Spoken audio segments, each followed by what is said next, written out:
This is ChangeMakers with Katie Gore, finding the right solutions for the affordable housing community.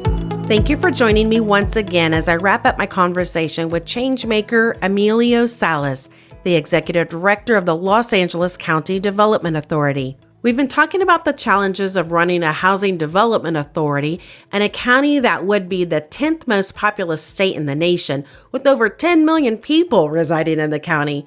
Emilio, I want to circle back on something you mentioned in part one, and that's homeless prevention. The LA County Board of Supervisors recently passed a motion directing multiple county agencies to ensure former foster youths are matched with rapid rehousing funds and other benefits to prevent them from becoming homeless. Can you tell us more about that? Well, we have the dubious distinction of also having the largest foster care system in the country. And certainly for those that are aging out of that system, that has been something that has been very, very important to our board, which I really have to credit. We have a historic all-female board of supervisors for the first time ever in our history, and they have been laserly focused on making sure that we identify the most vulnerable populations, this certainly being one of them. So we work very closely with the Department of Children and Family Services to try to offer our resources. So we've been successful, for example, in getting an allocation of Family Unification Program vouchers. We work very closely with what we call, transition aged youth to make sure that we match them up with resources. But fortunately, we also have other local resources because they certainly aren't enough to address all of the individuals that need that help. So we've identified other local resources through a local tax measure that we've been able to identify funds to provide that temporary rental assistance to help them out as they kind of get propped up and get a firm footing and are able to worry about getting trained and getting employment rather than trying to secure housing. So you've gone after competitive family unification vouchers, and you've added to that pot with local resources. And are you seeing development trends at all where people are wanting to build specifically to offer this rapid rehousing, or is that the next phase? We do have some, but not nearly enough. So we do have, for example, an innovative project that is in the pipeline right now where we partnered with a local community college to try to provide housing for college students. And by the way, that's another population. A lot of our college students, quite a few of them have identified as being homeless. We're trying to identify those both that are aging out of the foster care system that want to attend college and try to create a housing opportunity for them. So this is a fairly small development in the grand scheme of things, but I think that it's very telling of what's to come in the future, that we need housing that is specific for folks that are wanting to attend college, specifically for youth. And I'm hopeful that this just is the first of many. I know we do have other local examples where our local school district, for example, LAUSD, has been involved in trying to partner up with nonprofits to develop housing for adult learners. And the community college districts here are also very active in this space. I have to say that the state of California, is now also becoming an active player and is dedicating more resources than ever before to this specific population and to homelessness in general. We had a previous podcast with Brenshaw Development, and they talked about, from a developer side, they said that they're seeing, students who need housing, and a lot of them happen to be single mothers. And so that was, one area that they were able to meet a gap that was happening in some of the communities that they were working in. And it is awkward that we have people coming out of a foster system, people graduating from college, and those who are wanting to go to college. And yet the obstacle used to be that that was the obstacle, doing all of that, getting out of the system, going into another system, pursuing the education. And now those doors have really opened up in most cases, not in all, but yet housing is now the obstacle. I mean, that is a trend of market, but yet it's also this supply and demand crisis and affordability crisis that we find ourselves in. So for you guys to be able to, blend multiple programs and have your county board who is supporting you and adding local programming, hopefully you guys can keep making a dent in that. And thinking of the unique partnerships that you guys do, you have one with, I'm sure you have many, but you have one that I was thinking of, the nonprofit one that you have with the welding certification courses. How did that evolve, and what are you accomplishing there? Yeah, so thank you for mentioning that. So that is a partnership that we have within our public housing portfolio, and we've been very blessed that we've been able to establish partnerships throughout the county. And in many instances, we've had local nonprofits that have adopted, for lack of a better term, some of our housing developments and have really tried to focus their resources on bringing that to those particular developments. In this case, we had a former pastor that was involved with a nonprofit located very nearby one of our housing developments. He happened to run a welding school. And as we were talking and engaging with this church and have had this long-standing relationship, he mentioned that he had this resource, and if we would be interested in partnering up, which of course we said yes, we'd love to do that. So he had basically a mobile welding school. It was literally an 18-wheeler that he would take around to provide welding courses and an actual certification program. He brought that on site to one of our sites at Harbor Hills. We just had that first graduating class where we had I believe it was 12 individuals. What I was most proud of was the fact that nearly 50% of them were women. And I was really excited about, creating an opportunity in a non-traditional role. And in fact, they were our top students, our top two students were our female graduates. Once they were able to complete that program, we then provided them with some of the tools that they needed in order to go out searching for jobs. A couple of them have already secured permanent employment, and we're looking to see how we can partner with this agency to bring that to some of our other sites.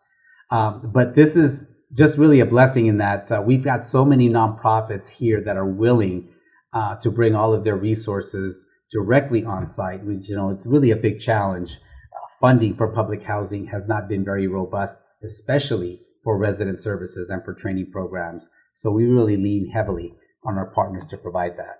And those partners are bringing not just, the certification itself, but, and not the impact for the individual, but you're thinking about what their family is going to do and their heritage and their ability for economic attainment and stability. So there is such a ripple when something like this happens, whether it's 12 people, that might be the number, but yet that program has such a touch point in everybody's life who's involved there. Right. It was great at the graduation ceremony to see our graduates bring their families. And many of them had children, and having their young children present, seeing their mom, seeing their dad, obtaining this certification, doing a live demonstration. One of our supervisors was present there, and they did a demonstration of some arc welding, and you can just see them beaming with pride. So it's more about really getting some successes under their belt for some households that have seen very few.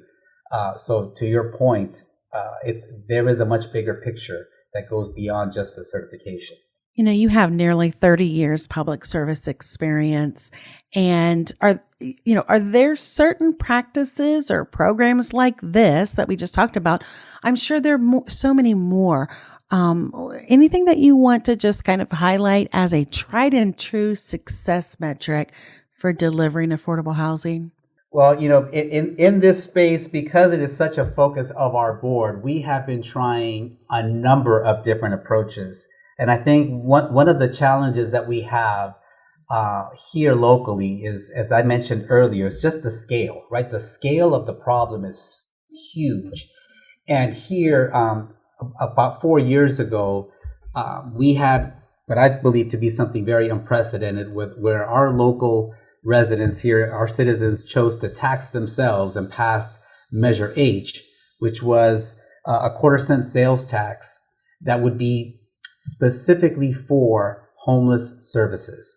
That is raising somewhere between $300 to $350 million a year to be able to provide services to our unhoused neighbors and also to create new approaches. So we're trying everything under the sun. We had, for example, an ADU pilot, an accessory dwelling unit pilot, where we tried to come up with models where we could facilitate the building of these accessory dwelling units, granny flats, or however you want to refer to them. And we found that it was a very, very difficult thing to achieve, but we identified problems in terms of the permitting process, problems in terms of zoning. So with that, the state has taken some unprecedented measures. They've passed legislation to basically make it much easier to permit an accessory dwelling unit.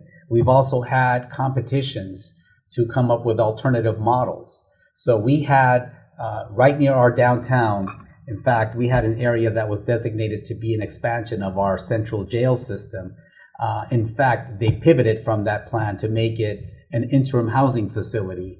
And our public works department basically put up interim housing to a tune of in excess of 100 units in under 6 months, which is unprecedented. And they used containers, right? Shipping containers, which is something that is gaining a lot of popularity here locally in trying to convert shipping containers into livable spaces, into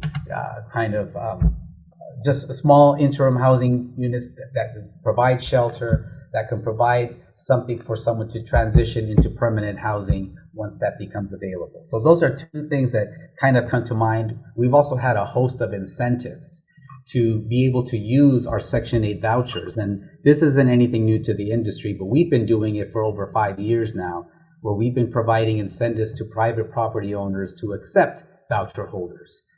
We dedicate 100% of our Section 8 voucher turnover to people experiencing homelessness.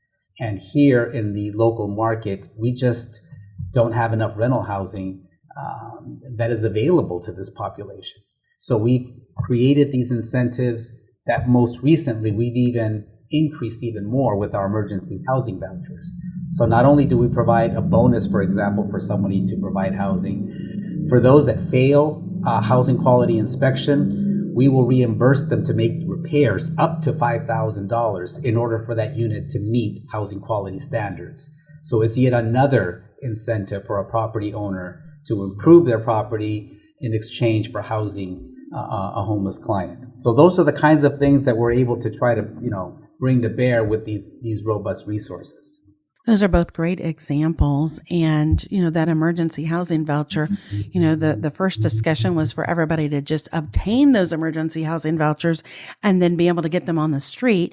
And then the reality in such tight markets, or where, market controls are in place, or there's a lack of landlord, incentives, that became the next challenge, trying to make partnerships with, existing entities. But then, what I hear you saying is that you guys have actually tried to do even more than that. Was that something that you guys knew your community and you guys just moved that quickly, or, you guys had seen that trend coming, and so when the vouchers came, you were able to move even faster? How did that one work its way out?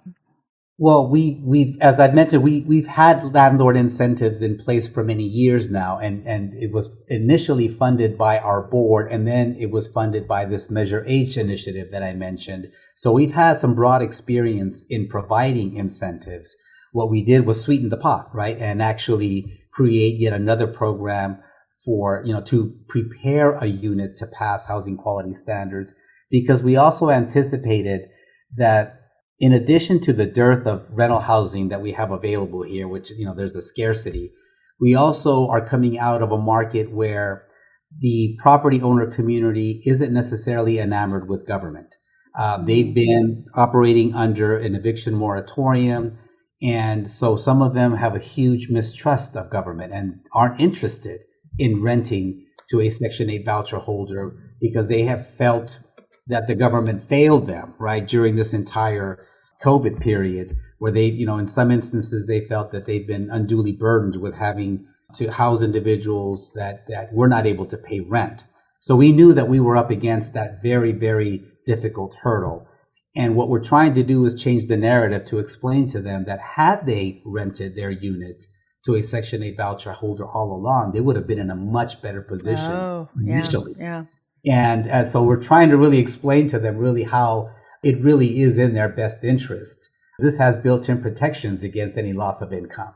But it's a difficult, it takes an active, conversation. It's not something that you can do in a soundbite.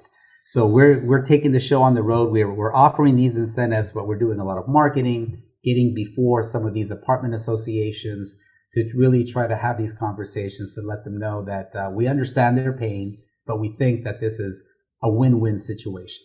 Well, that's really a good approach because it does give something back on the table for the landlord to realize the stability of the program too. So that's meeting them where they need to hear it, really. Well, I've been talking with Emilio Salas, the Executive Director of the Los Angeles County Development Authority, and I appreciate all of the good pieces of wisdom here that you've brought for us and our listeners as we hear what's happening in your side of the United States. So thank you, Emilio. Not a problem. Thank you very much for having me. I really appreciate it. Thanks for listening to ChangeMakers with Katie Gore. To find out more about Katie, go to quadel.com. That's QUADEL.com. This has been a production of Forbes Books Radio.